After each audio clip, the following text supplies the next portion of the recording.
प्रभ दातो दातार पर्यो जाचक इक सरना। मिले दान संतुरेन जह लग भोजल तरना।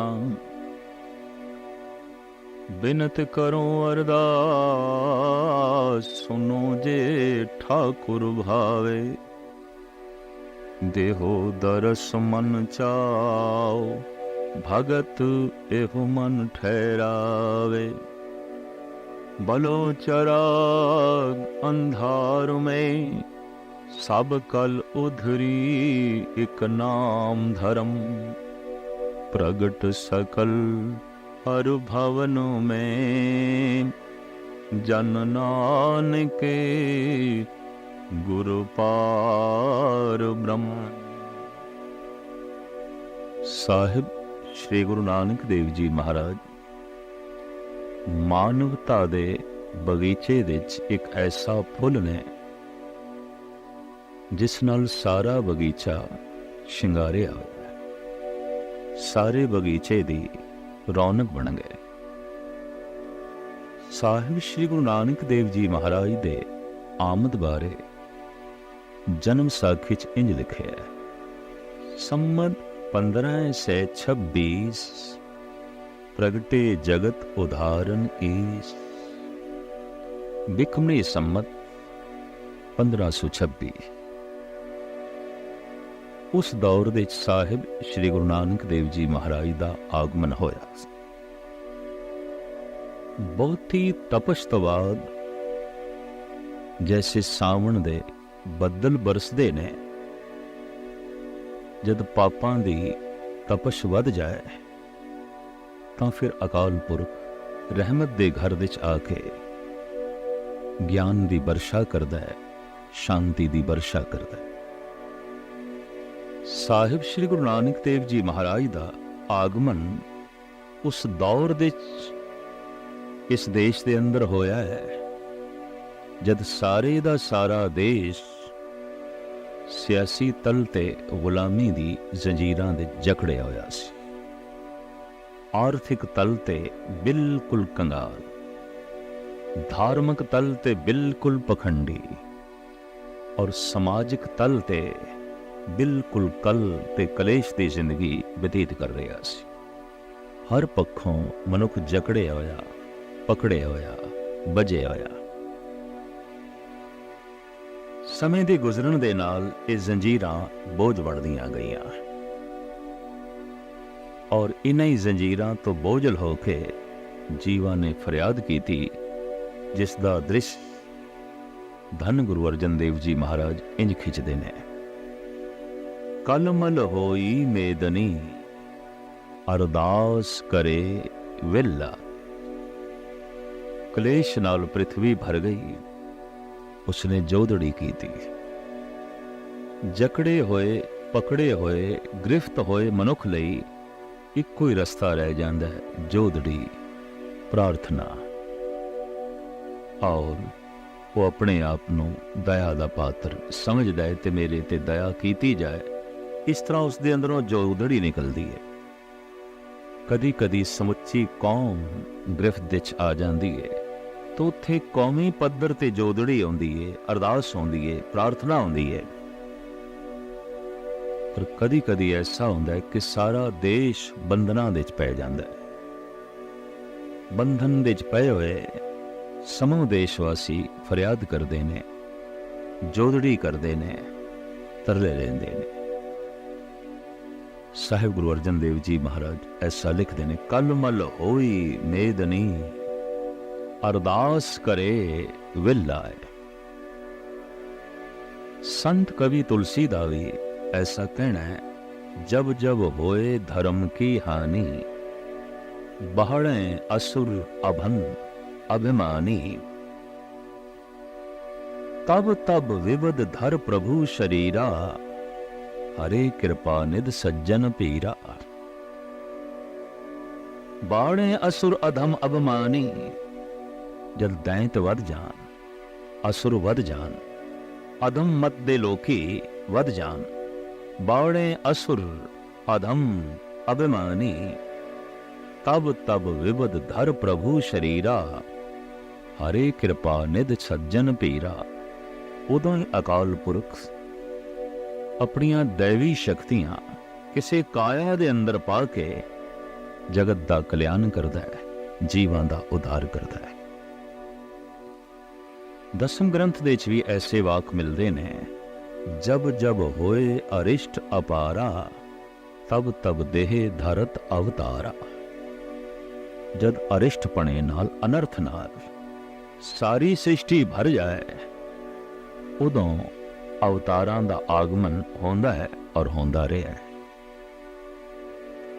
साहिब श्री गुरु नानक देव जी महाराज दे आमद दी दौर समय समुच्चे दा समुच्चा देश सियासी तल ते गुलाम सी, आर्थिक तल ते कंगाल सी, समाजिक तल ते कल कलेश दी जिंदगी जी रहा सी, और धार्मिक तौर ते सिर्फ पखंड तो इलावा होर कुछ भी रह नहीं गया सी। इस तरह का जकड़िया होया पकड़िया होया मनुख, उहदे सामने इक्को ही रस्ता रह जाता है, जोदड़ी, फरियाद, तरले। तो देशवासियों ने तरले लै जोदड़ी की थी, फरियाद की थी उस परिपूर्ण परमात्मा दे अगों, जिसका जिक्र धन गुरु अर्जन देव जी महाराज अपनी बाणी च करते हैं। कलमल होई मेदनी, अरदास करे विलाए, सच्चे सुनिया कन दे, धीरक देवे सहज सबाए। इंद्रे नू फरमाया उठा छे बरलाए, तपी हुई धरती नू वेख के अकाल पुरख ने इंद्र नू हुक्म कीता, बदला नू हुक्म कीता बरसो। इंद्रे नू फरमाया बरसो किरपादार। गुरु नू बदल नाल तशबीह दिती है। प्रभु सागर है, गुरु बदल है। बदल सागर तो उत्पन्न होंदे ने, गुरु अवतार प्रभु तो आउंदे ने। सागर जब थां थां ते बरसना चाहता है, बदल बनता है। नारायण जब नरां दा उद्धार करना चाहता है, तो वह शब्द बनता है, गुरु बनता है। तदी ते भट्ट कहंदे ने, आप नारायण कलाधार, जग में परवरे हो। उस नारायण ने कलाधार के एक काया धारण की है, जगत दे कल्याण हित, जगत दे उद्धार हित। साहिब श्री गुरु नानक देव जी महाराज इस तरीके नाल जगत जीवन दा उद्धार करन लई संमत 1526 विच राय भोए दी तलवंडी, हुण नाम ननकाना और अस्थान मुल्क पाकिस्तान, उत्थे आप दा आगमन होया। जन्म साखी विच ऐसे बोल लिखे ने, संमत 1526 प्रगटे जगत उदाहरण ईस, कार्तिक रुत सर्द पूरन मासी, शुभ मुहूर्त शुभ लगन प्रगासी, अर्ध रैन बीती घट का पर, नानक जन्म लियो कालो घर। कत्तक दी पूर्णमाशी 1526 बिकनी संमत नूं साहिब श्री गुरु नानक देव जी महाराज दा राय भौएं दी तलवंडी विच माता तृप्ता जी दे कुखों पिता कल्याण दास जी दे घर आगमन होया, जन्म होया। सब तो पहले इस बालक दे दीदार तुलसा दाई ने की। हैरान होई, चकत होई। आज तक जितने बालक जगत विच आए, रोंदे ही आए। ये पहला बालक है, हसदा होया आया है, मुस्कुरांदा होया आया है। दरअसल जो रोंदे हुए आउंदे ने,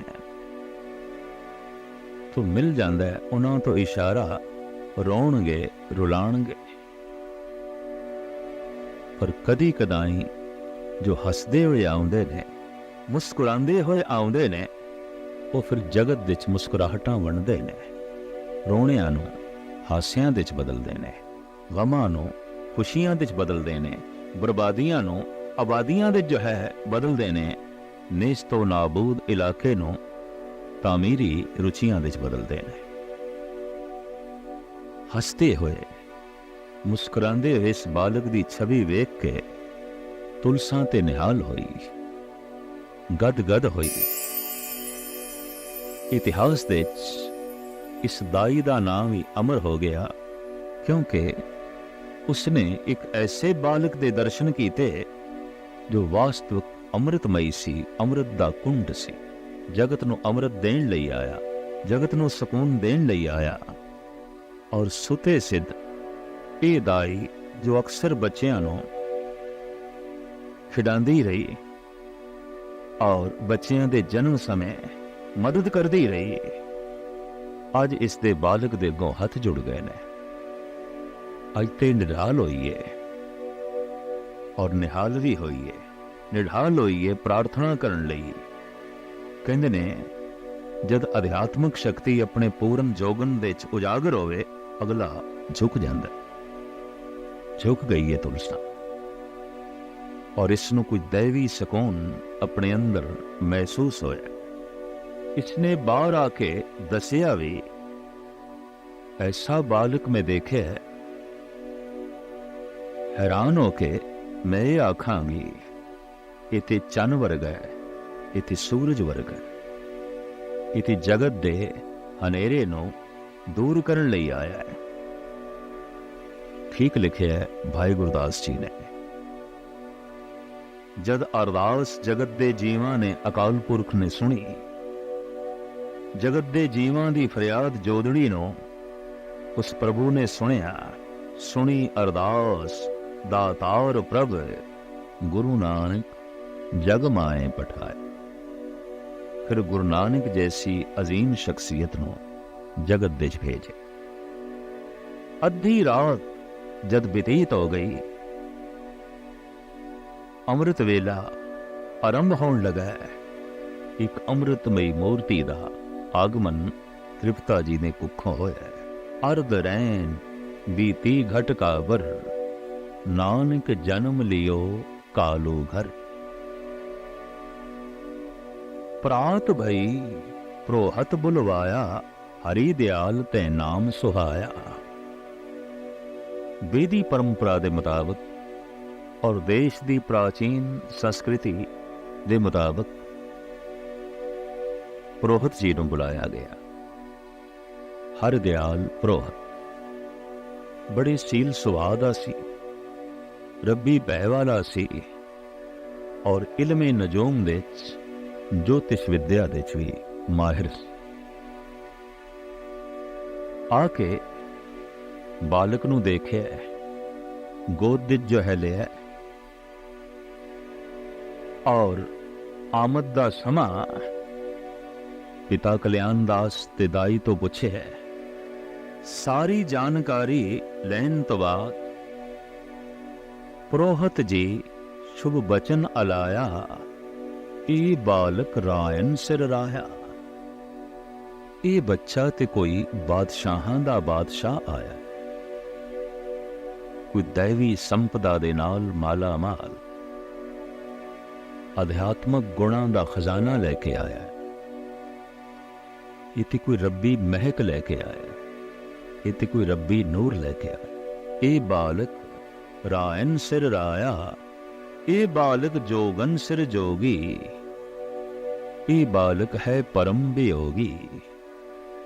इते जोगियां दा कोई सिरमौर जोगी है, इते बादशाहां दा कोई सिरमौर बादशाह है। ए बालक लाथन सिर नाथ, इस बालक की अगम अगात। छत्रपति हैं तिसके दास, ए बालक शुभ गुण की रास।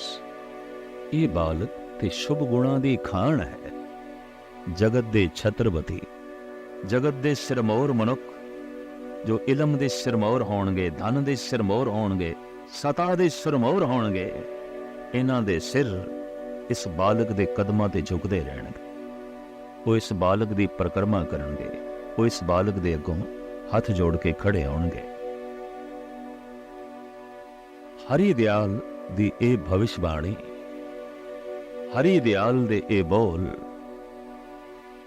ਦਰਅਸਲ ਉਸ ਆਉਣ ਵਾਲੀ ਘਟਨਾ ਦਾ ਖਾਕਾ ਖਿੱਚਦੇ ਸਨ ਜੋ ਬਿਲਕੁਲ ਸਹੀ ਉਤਰਿਆ, ਜਿਸ ਦਾ ਚਿੱਤਰ ਬਿਲਕੁਲ ਸਹੀ ਬਣਿਆ।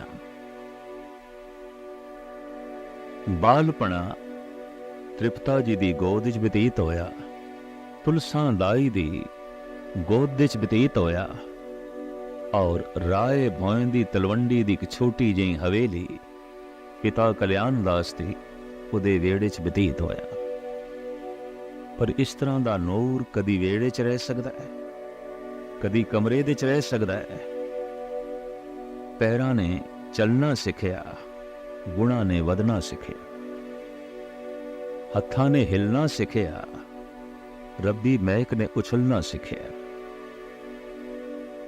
ਆਪ ਘਰ ਤੋਂ ਬਾਹਰ ਕੀ ਆਏ, ਮਾਨੋ ਜਗਤ ਵਿੱਚ ਨੂਰ ਆ ਗਿਆ, ਸਕੂਨ ਆ ਗਿਆ, ਸ਼ਾਂਤੀ ਆ ਗਈ। ਛੋਟੇ ਛੋਟੇ ਬੱਚਿਆਂ ਦਾ ਸੰਗ, ਅਕਸਰ ਬੱਚਿਆਂ ਦੇ ਖੇਡਦੇ ਨੇ, ਛੀਨਾ ਝਪਦੀ ਆਉਂਦੀ ਹੈ, ਲੜਦੇ ਨੇ, ਲੜਾਉਂਦੇ ਨੇ, ਬੱਚਿਆਂ ਦੀ ਦੁਨੀਆ। ਪਰ ਇੱਥੇ ਕੋਈ ਅਜੀਬੋ ਗਰੀਬ ਬੱਚਾ ਆਇਆ ਹੈ, ਖੇਡਣ ਦੇ 'ਚ ਰੁਚੀ ਨਹੀਂ, ਖਿਡਾਉਣ ਦੇ 'ਚ ਰੁਚੀ ਨਹੀਂ, ਜਪਣ ਦੇ 'ਚ ਜੋ ਰੁਚੀ ਹੈ, ਨਾਮ ਜਪਾਣ ਦੇ 'ਚ ਰੁਚੀ ਹੈ। ਦੂਰ ਦ੍ਰਿਸ਼ਟੀ ਐਸੀ ਕਿ ਮਾਸੂਮ ਬੱਚਿਆਂ ਦੀ ਸੁਭਾਵਕ ਫਿਤਰਤ ਤੇ ਖੇਡਣ ਦੀ ਆਉਂਦੀ ਹੈ। ਇਹਨਾਂ ਦੀ ਖੇਡ ਦੇ ਉੱਤੇ ਬੰਦਗੀ ਦੀ ਮੋਹਰ ਲਾਈ ਹੈ।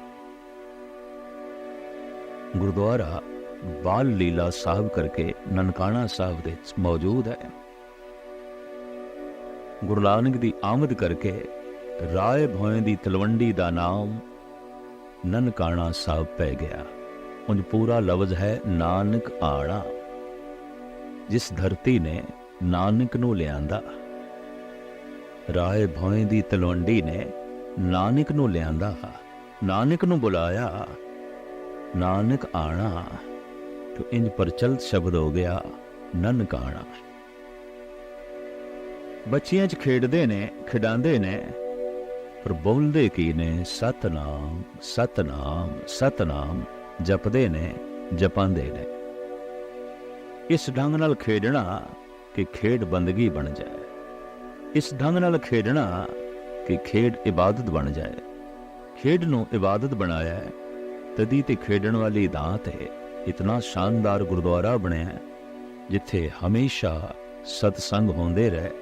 लोगी बालक गुरु नानक दी छवियां तो, उस बाल लीला तो, उस प्रभु दी लीला दा ज्ञान लेंदे रहे, ईश्वरी सिद्धांतां नूं समझण दी कोशिश करते रहे। बचपन ऐसी खेडां दे विच बतीत होया जो वास्तविक खेड नहीं सी, बंदगी सी। जो वास्तविक खेड नहीं सी, इबादत सी। कदम थोड़े होर वधे और हाथ थोड़े होर उमड़े, निगाहां जरा होर दूर गईयां तो पिता कालू जी दी सोचनी बालक नूं पढ़ने पाई गए। आपने मौलवी दे कोल पाया गुरु नानक देव जी महाराज नूं फारसी पढ़न लई। फारसी दी जिहड़ी मुहारनी है वो अलफ तो आरंभ होंदी है। ते जद मौलवी ने तख्ती ते अलफ लिखिया ते गुरु नानक नूं आखिया अलफ, ते गुरु नानक बोल पे मौलवी जी अलफ दे मैं नहीं। ये पहला ही बच्चा सी और इस तरह का पहला सवाल मौलवी दे सामने जिसने अलफ दा मैं ना पूछिया होवे। पहली दफा मौलवी नूं भी पता चलिया कि मैंने ते मैं भी नहीं जानदा जद कि मैं पढ़ा रहा। कहने लगा नानक जी अलफ दे कोई मैंने नहीं,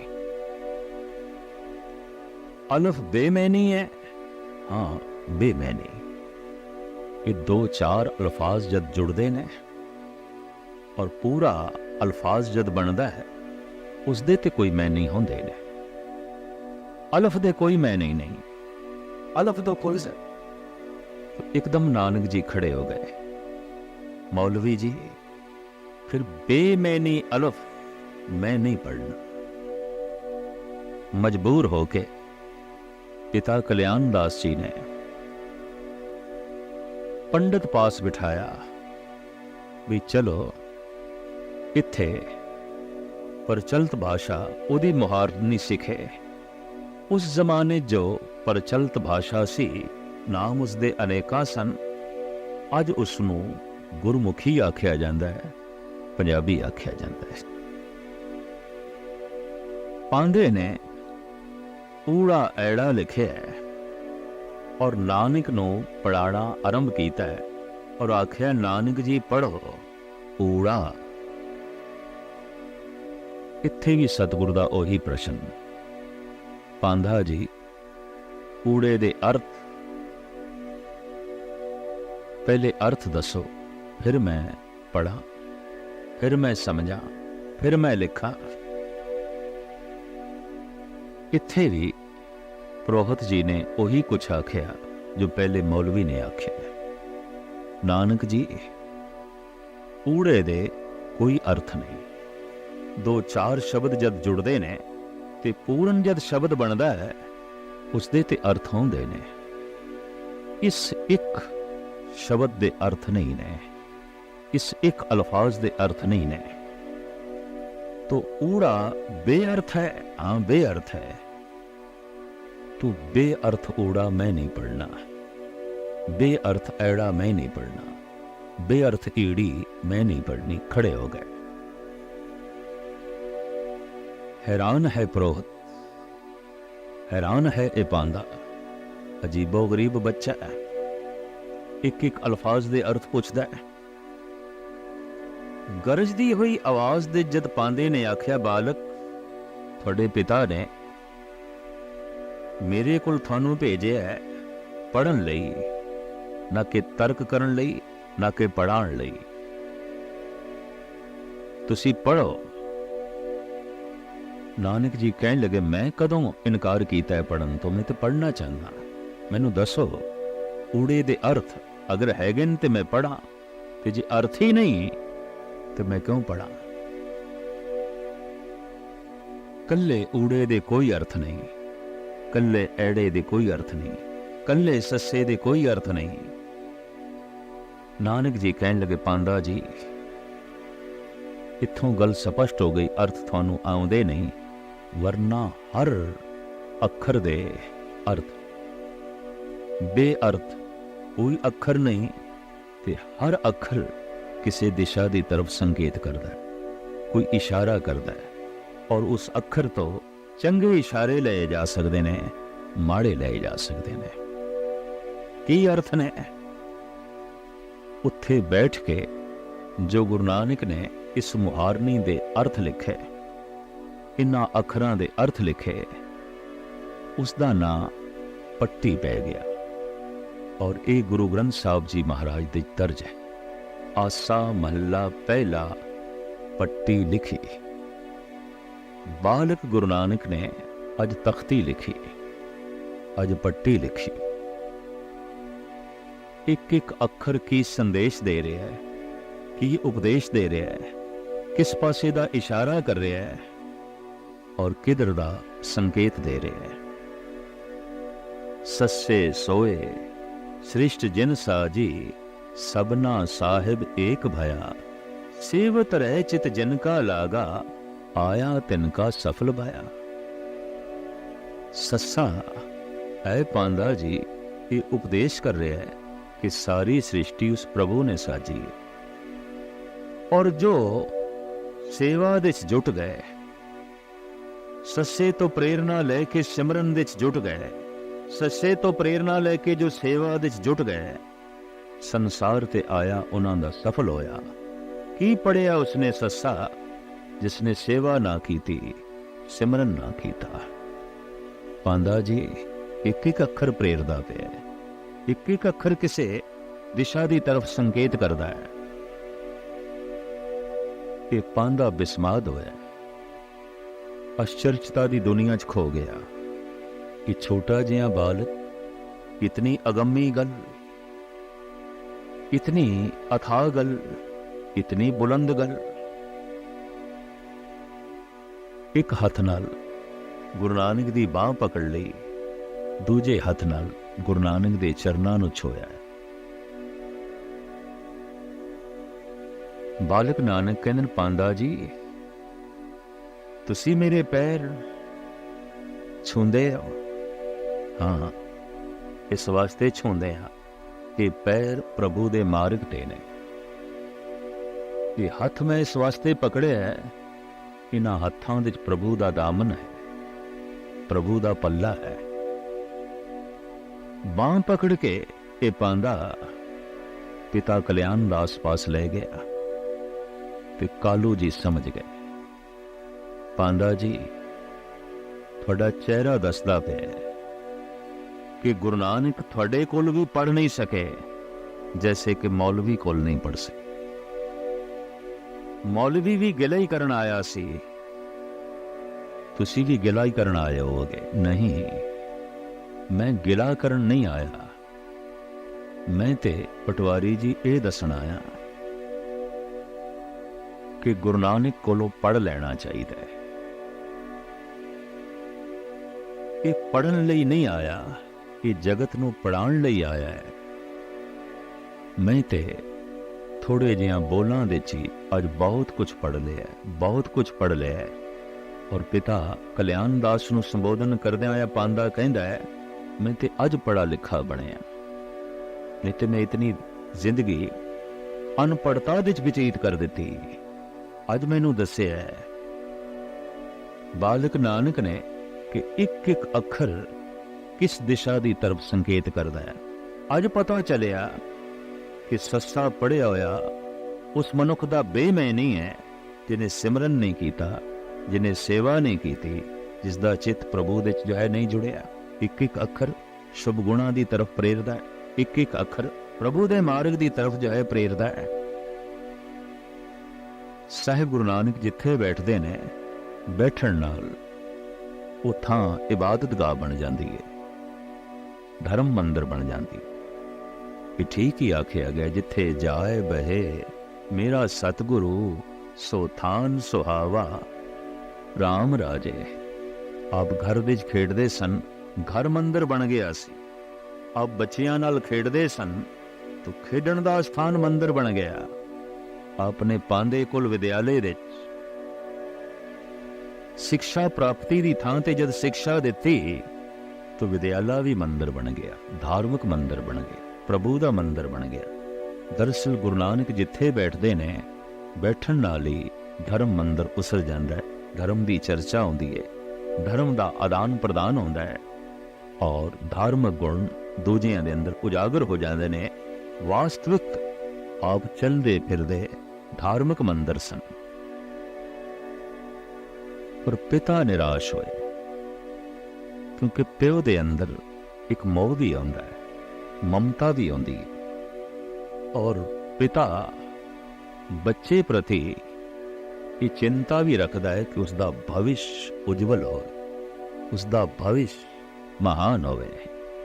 ये ठीक है कि संत भावें पूजे जाते रहने साडे देश दे, धार्मिक बंदियां दा सत्कार रहा है, लेकिन दिलों कतई मनुख ने ऐसा नहीं चाहा कि मेरे घर कोई संत पैदा होवे, कोई भगत पैदा होवे।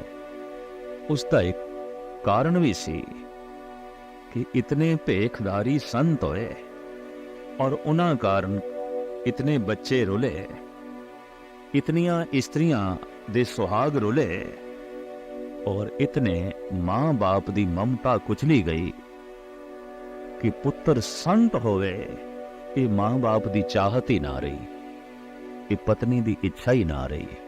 लेकिन जगत गुरु बाबा एक ऐसे संत, एक ऐसे महापुरुष आन जगत दी